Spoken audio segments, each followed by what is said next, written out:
episode 5 of Upright Dogs. I'm your host, Cody. I'm your co-host, Brandon. All right, today's going to be far better than the other 4 episodes. I hope you think that is that we've released to you in the past. For as we promised, we are starting to grow, get things for the channel. Just be patient with us. As a matter of fact, today I just bought a new camcorder, so it'll be in hopefully one day next week.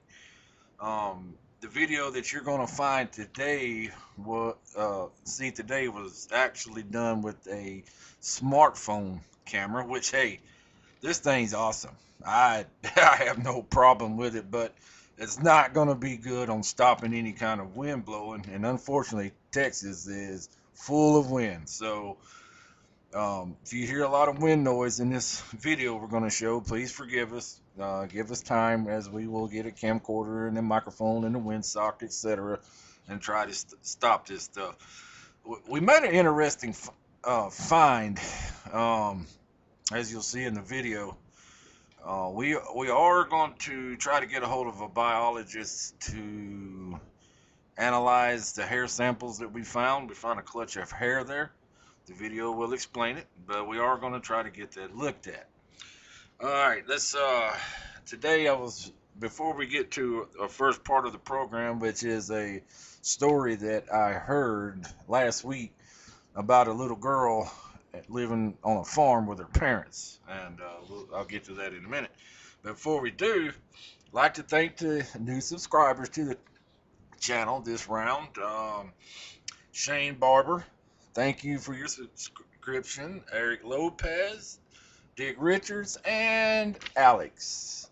You know who you are. Thank you, and sorry it took so long. If I missed anybody else, y'all please email me or leave a comment saying, hey, I subscribed, because remember, sometimes YouTube doesn't inform me of every subscription. Okay, so moving on to the story. So I heard this story the other day about a little girl probably between the ages of 10 and 12, or I'd say between 8 and 12 at least, that lived on a farm with her mother and father. She had a lot of play spaces, as you could imagine, out in the woods that, when she wasn't busy doing her chores, she had a little time to get away, she'd go to these places and play. Well, she had a couple that her parents didn't know about, which we'll get into here in a little bit. But the little girl was out in one of these places one day and stumbled upon this little puppy. Well, now the puppy was strange, but, as a child that young, you don't even have an inkling of what's out there.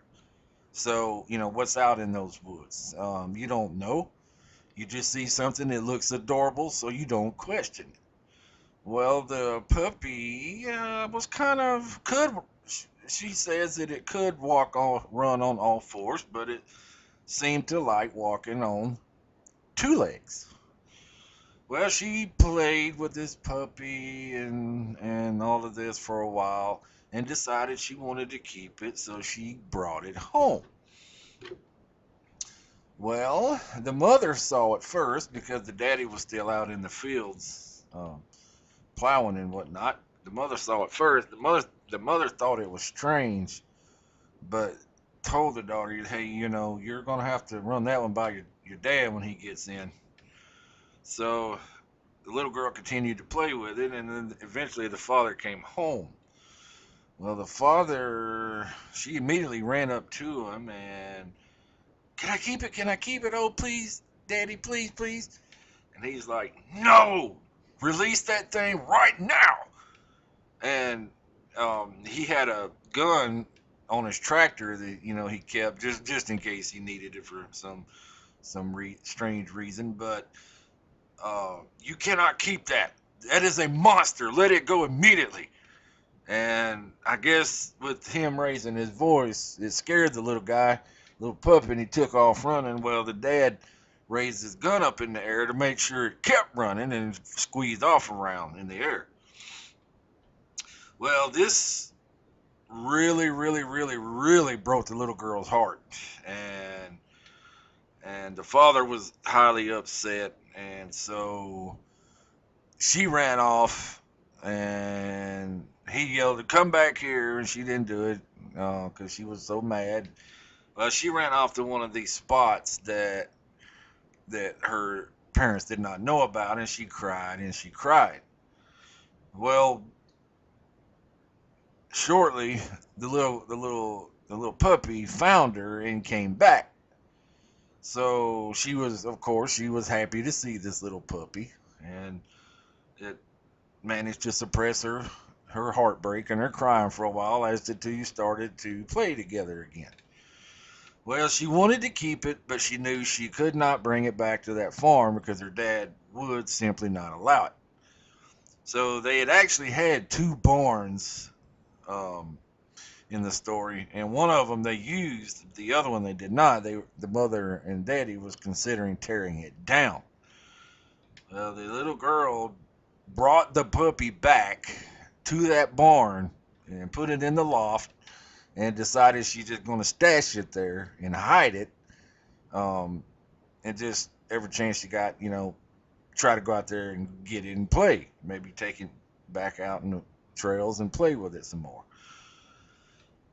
So she would sneak it, somehow she would sneak it food and all of this kind of stuff and water. But nevertheless, about 2 days later, they were at the supper table, and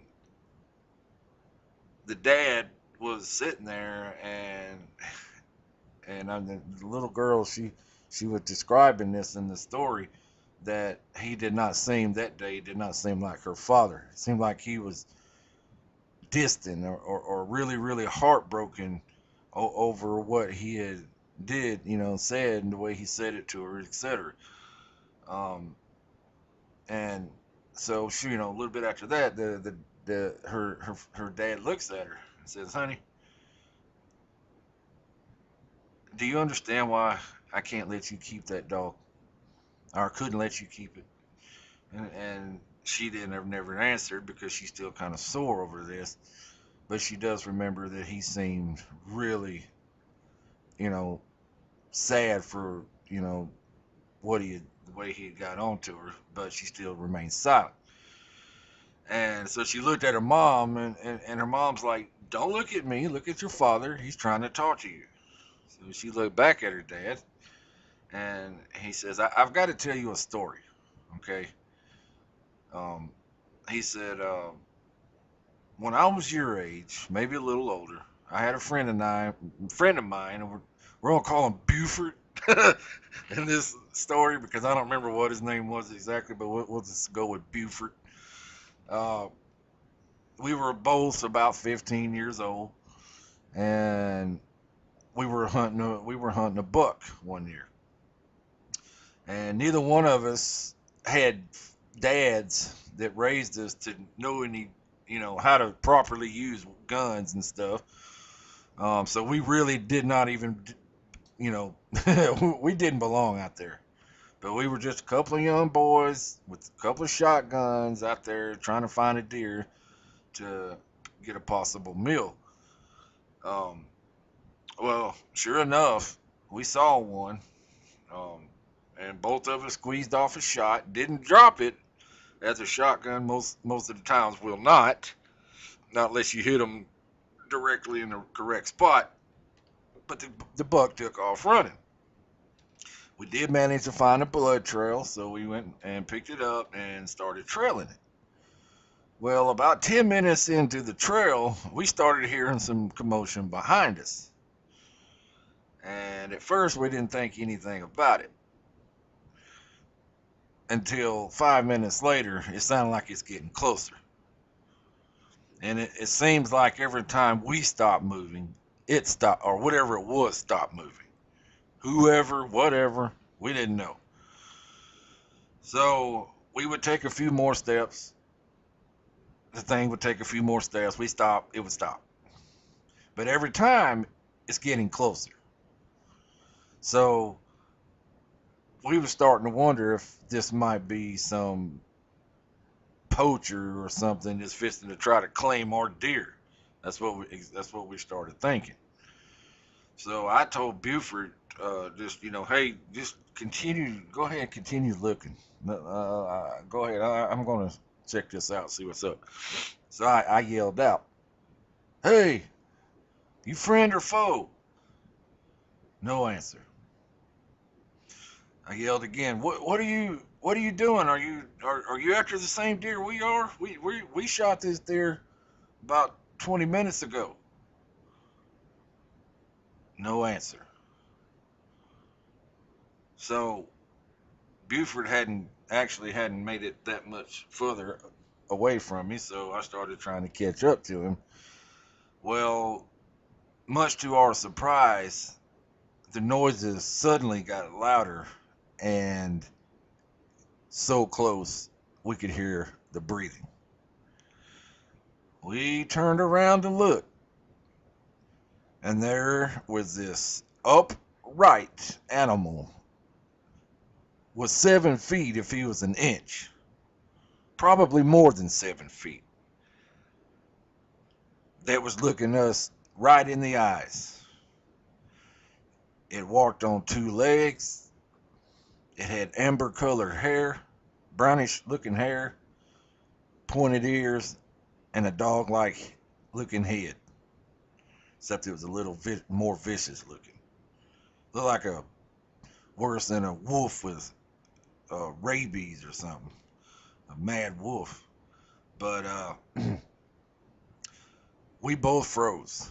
We had guns. We did not try to raise them. Somehow, at that age, the instincts kicked in, and we knew not to raise them things. Be like shooting salt at somebody, just enough to tick them off. So this thing started kind of doing this low growl, and the only thing we knew to do was slowly back away.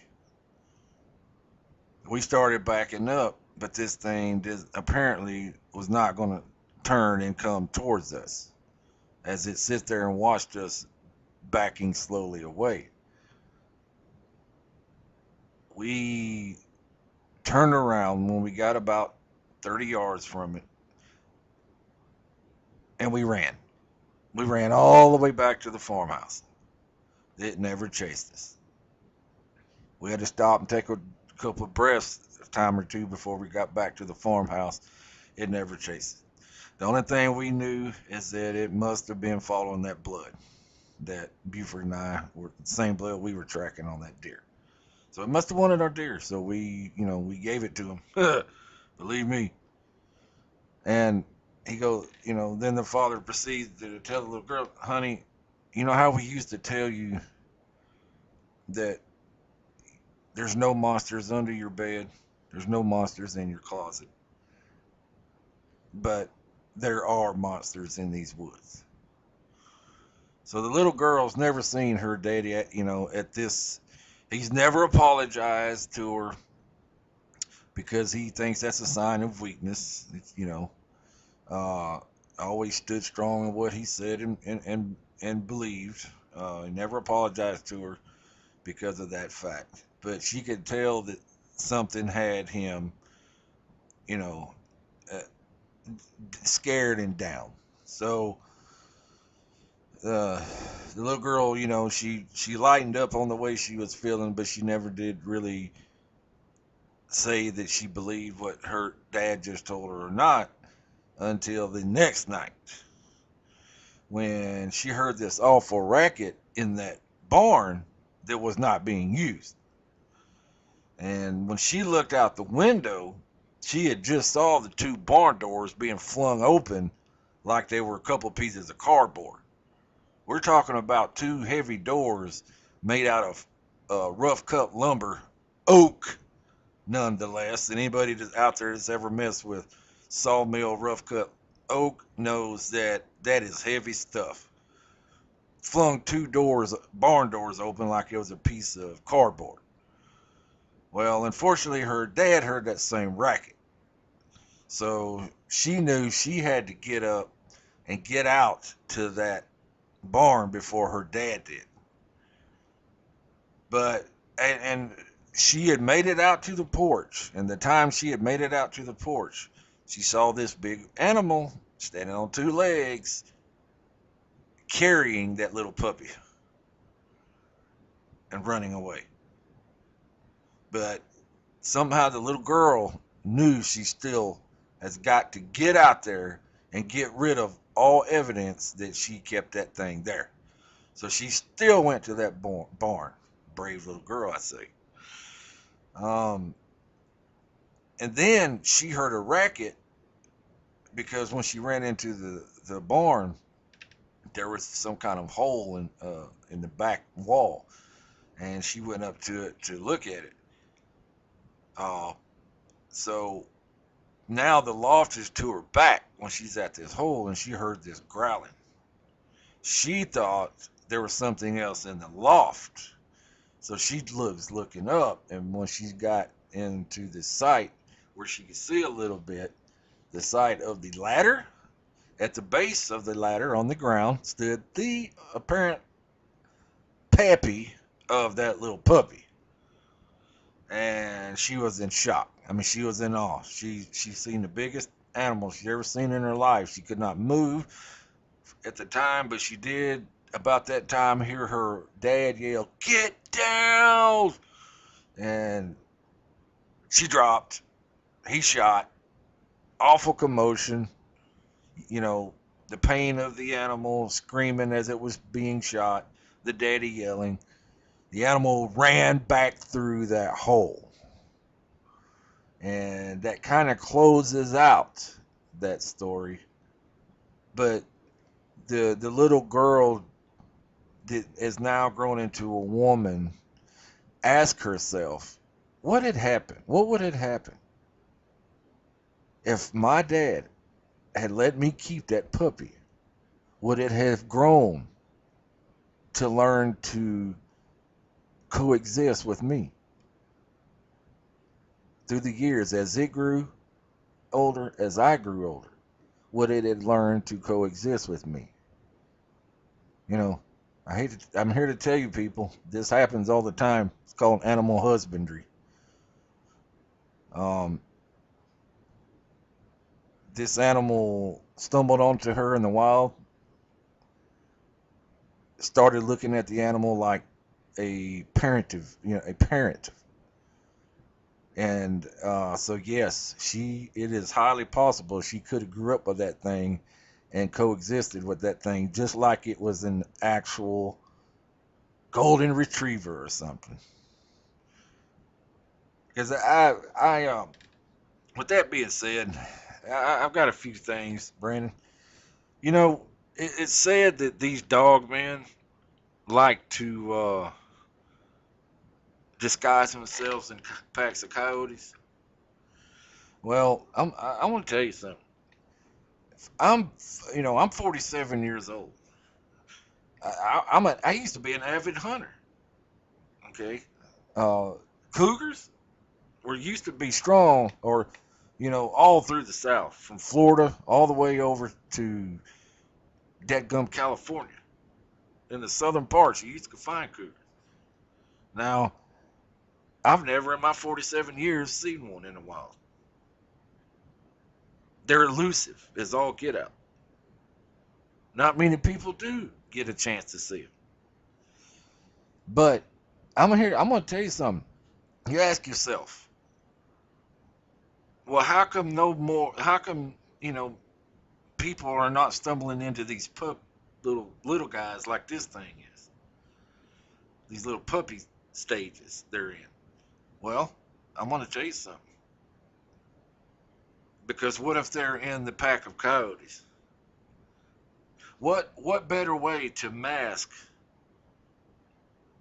a juvenile dog man than to put them in a pack of coyotes? Because how many times, I know out there a lot of you coyote hunters have called them in, but I mean, once again, 47 years old, I've never got a chance to really see a pack of coyotes at one time.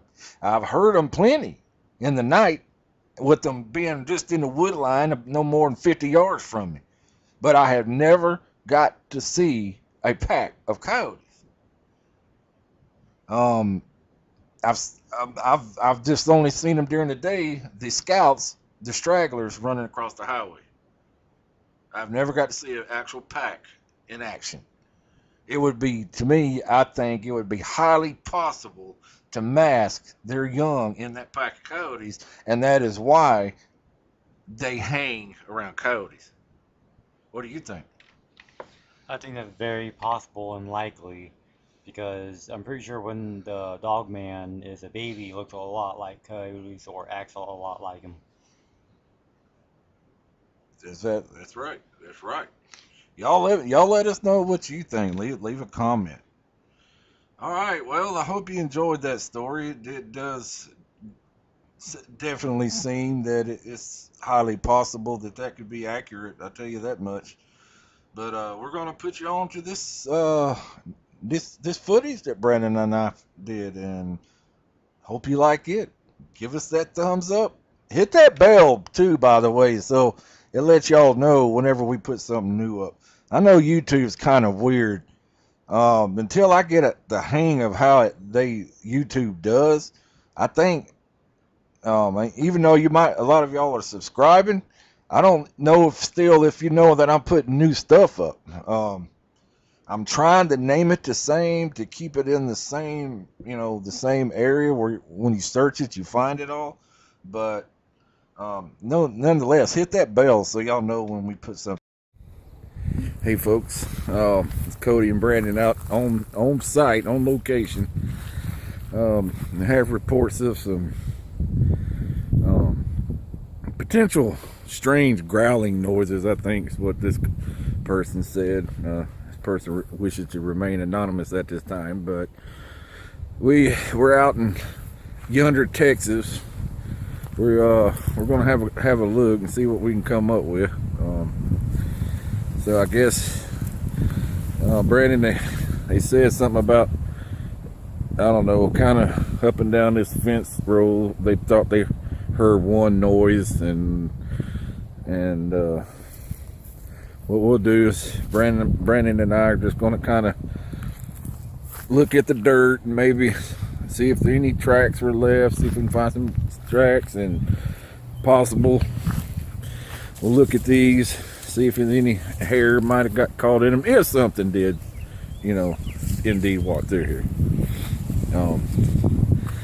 So, all right, here we go.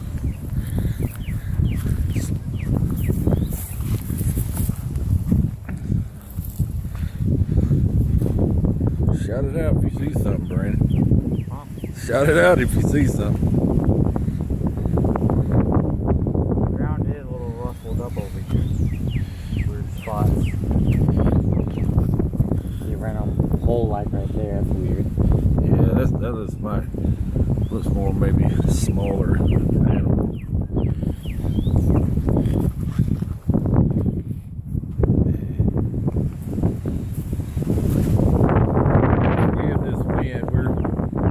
Like I mentioned earlier in other episodes, we're getting started at this, so we've yet to get the proper equipment we need.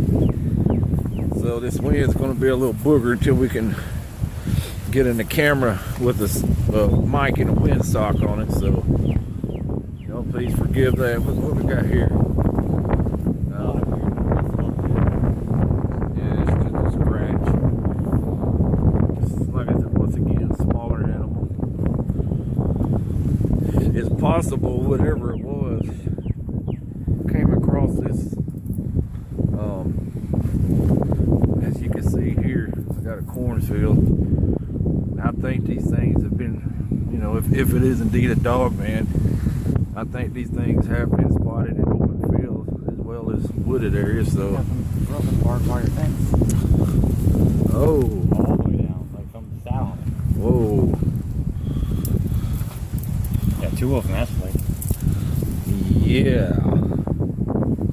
It took some weight to do that. And there are no cow there. This is just a farm. No animals actually. Right. Yeah, it took some weight to do that, everything on that side of that post is still up. So, yeah, something today tried to come through right here and bent that wire all to hell. As you can see, it's the one strand, the center strand is down. Oh, that's testing. What do we got here? Oh, that's been, look,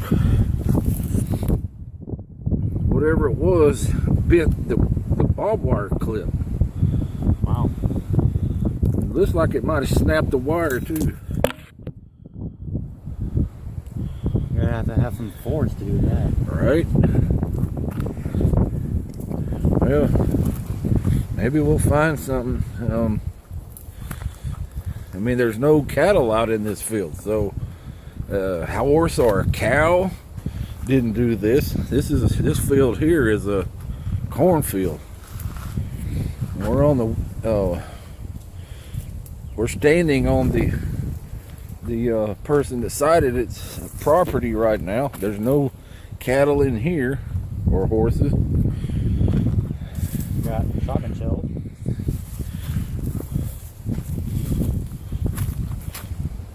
Yeah, definitely do. Right there, you can see them. Someone trying to shoot some dogman up in here? I don't know. What the heck is this though? What we got here?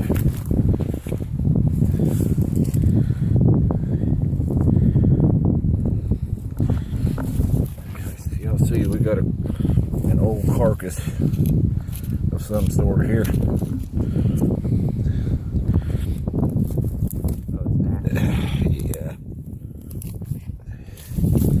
Yeah.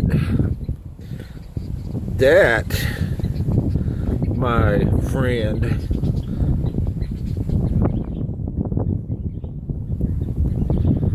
might be, oh my gosh. It goes all the way around here, through here. Oh my, I'm without words. We may have stumbled up on something here.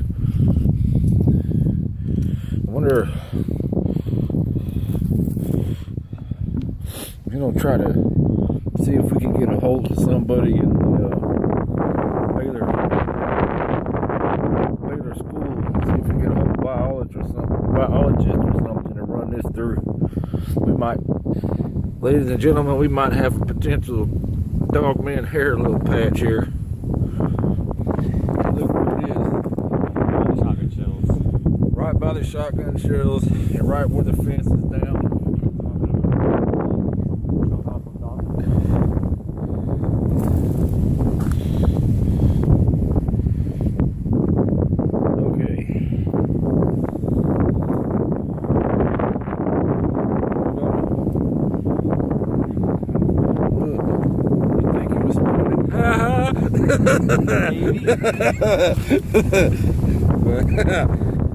Anyway,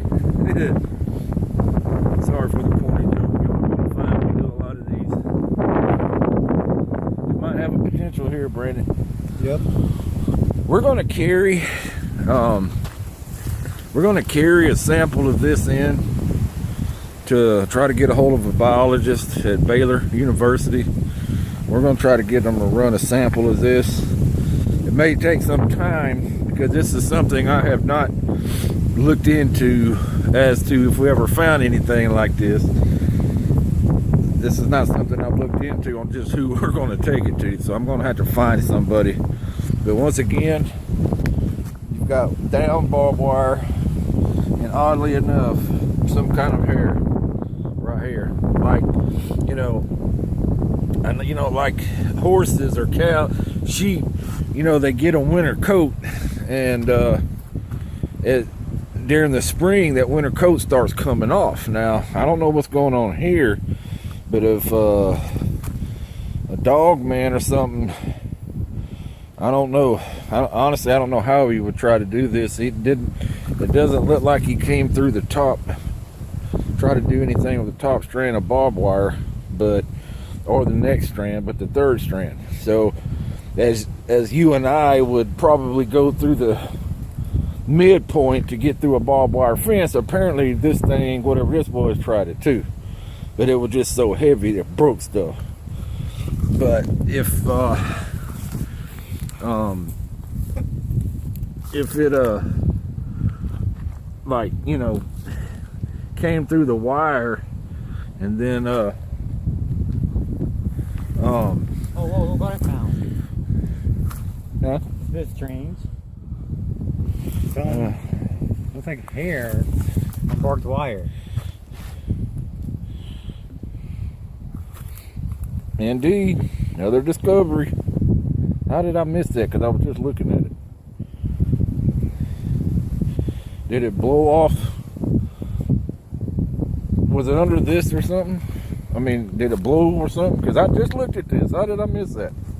That's what I'm guessing. We were walking around here, missing stuff, probably knocked it, probably it blew over there. Well, I mean, look, right here, right here, right here. I think it might have been, if it was anywhere missing on that barbed wire, it must have been under here. But nevertheless, we're gonna, this is what we'll take in sample wise, which we'll have that looked at. But anyways, we've hopefully we may have found something here, folks. I don't know. This is actually going to be part one. This same person has another spot that stuff's been going on at, so our next shoot is going to be on location at that second spot. So this show will be continued, but just thought we'd let you know, heads up. But well, I'm certainly excited about this. I don't know what that is, but we are going to get it looked at. See what can be found. If it's a dead animal, there's no bone. There is, under this stuff, there's no bone. No nothing. So I don't know, like I was saying earlier, if this animal bent over and come through that center strand but broke it, and maybe no, yeah, okay, there's a small amount of hair there. Maybe it pulled that, like I said, with your winter coat during the spring, it starts coming off. So if any white hair got hung up on that barbed wire, it may have pulled a big clump of it off, and there you go. But anyway, we're going to, I guess we're going to conclude that. Next episode will be longer, because you'll notice at the front of this one that I had a story about this farmer girl. So the next episode we're going to do is going to take up on the other part of this land. In the meantime, we're going to try to get a hold of a biologist and try to run this hair, see what they come up with. But it's about all the time we have, it's about all the time we have today. But and you notice you're not going to see me in the pictures for a while. I'm on a mission. I got to get myself back in shape. But Brandon's going to take the limelight for a while. But anyway, this is Cody and Brandon signing out. See y'all next time.